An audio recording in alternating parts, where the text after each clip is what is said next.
Victor Greaves loved the night. He loved the loneliness, the strange quiet that fell over the city after the last bars closed and the streets emptied.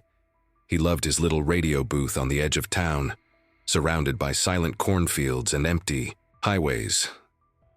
The station, Your Voice After Midnight, wasn't a big one, but it was his kingdom. Just Victor, a worn microphone, and the crackling voices of insomniacs, truckers, and the deeply disturbed. The studio was lit by a single desk, lamp, casting long shadows across stacks of old vinyl, dusty equipment, and his half-empty mug of bitter coffee. He adjusted his headphones, cleared his throat, and leaned into the mic. "You're listening to Victor Greaves, the Nighthawk, and I'm here to haunt your sleepless hours. Got a story? A confession? A curse to lift or a demon to name? I'm all ears." The phone lines lit up. He scanned the blinking lights, choosing one at random. "Line 3, you're on the air." Static. Then a man spoke in a slow, trembling voice. "There's something in my attic. It cries like a baby, but I don't have kids." Victor grinned. He lived for these calls. He played along, asked probing questions, let the man unravel his fear. The show had regulars, some pranksters, others truly afraid of the shadows that clung to their homes. But that night, it wasn't the man with the attic baby that got to him. It was the call that came next. The line flickered.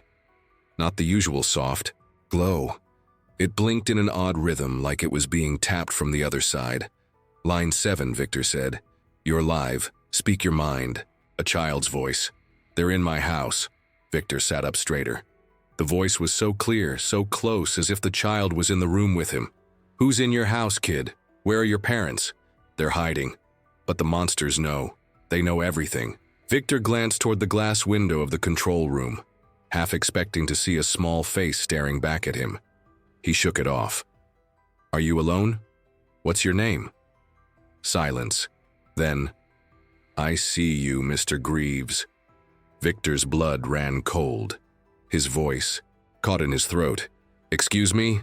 The child giggled, then the line went dead. Victor sat in stunned silence. The low hum of the station equipment seemed louder than usual. He rubbed the back of his neck and chuckled nervously. "Well, folks, that was creepy. Must have been one of you pulling my leg.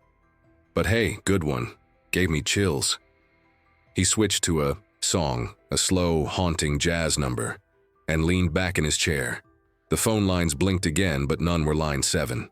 He answered a few more callers, more ghost stories, weird dreams, tales of haunted dolls and phantom footsteps, but Victor kept glancing at the control board. Line 7 stayed dark. He figured it was a glitch. Old equipment did that. Still, something about the way the child had said his name, so calm, so knowing. It clung to him like wet clothes. He decided to take a break, stretch his legs. He walked down the hallway to the vending machine. The station was quiet. No one else was there. Not at night. He bought a soda, cracked it open, and headed back to the booth, and froze. The light above line 7 was blinking, not the steady blink of an incoming call. It was pulsing, like a heartbeat. Victor hesitated, then sat down and put on his headphones. He tapped the button. "Line 7, you're live." Nothing. He waited, one moment, another, then breathing, shallow, ragged. "Help me," the child whispered. Victor's hands went cold. "Who are you? What's your name?" "You forgot me." Static erupted in his ears. Victor yanked off the headphones. The sound still echoed in the booth, but the headphones were unplugged. Victor didn't sleep after that. At dawn, he searched the station's call logs. Nothing had come from line 7. In fact, line 7 had been inactive for years. It wasn't even supposed to be connected. He dug through the station's old archives. Dusty tapes, reels labeled with dates long past. He plugged one into the tape deck and hit play. A familiar voice, his own. "Welcome back. You're on line 7. Then a child's voice. "Mr. Greaves, do you remember me now?" Victor stopped the tape. He didn't remember the call. He didn't remember any of this, but the voice. It knew him. He played the rest. The call ended in screaming. His screaming. The following night, Victor returned to the booth early. He didn't broadcast. He waited. Just before midnight, line 7 began to blink. he answered. The child spoke calmly. I'm close now, you'll remember, Victor whispered. What do you want from me?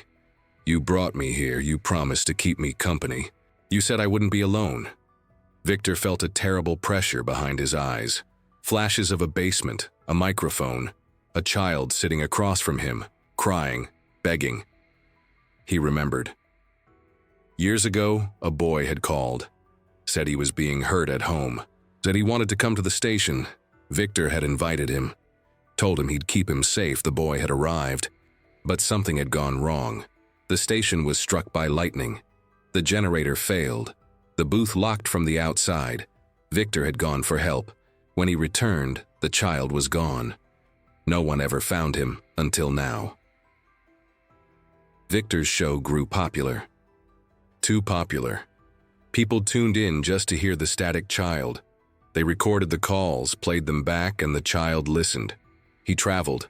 Listeners began reporting voices in their homes, whispering in their sleep, radios turning on by themselves.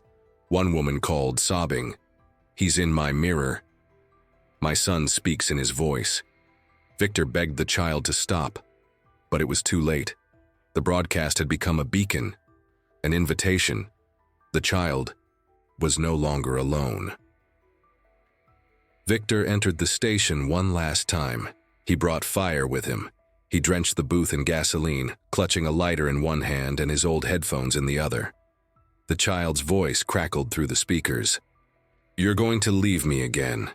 Victor wept. "I'm sorry, I was trying to help. Then help me now, stay, forever." Victor placed the headphones on the desk. He looked around at his kingdom. Then he lit the match. The flames spread quickly. The tower collapsed in a storm of sparks. The signal died, but not before one last sound leaked through the static. A child's laughter. Victor opened his eyes to a bright ceiling. Beeping machines. A nurse gasping. He had been in a coma. The fire. The calls, the station, none of it had happened. Or so they said. But Victor remembered, and in the quiet of his hospital room, a small radio crackled to life. Line 7 flickered, and a voice whispered, "Mr. Greaves, are you listening?"